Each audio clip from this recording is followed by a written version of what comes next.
Here's how to buy and subscribe to Discord Nitro. Open Discord settings. Start by heading to the bottom left of Discord and tapping on the gear icon to open user settings. Go to Nitro settings. On the left side, click on Nitro to see the available plans, Nitro and Nitro Basic. The subscription process is the same for both. The main difference is the features and benefits. Choose your plan. Click subscribe at the top, and you can choose between a monthly or yearly payment option.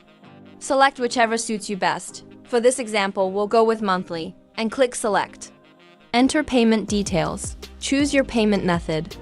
A web browser will open, and you'll need to enter your card information or use another payment method. Once you're ready, tap Get. Activate your subscription.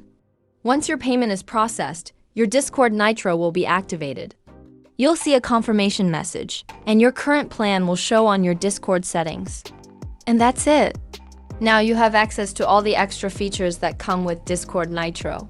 If you found this helpful, don't forget to like and subscribe.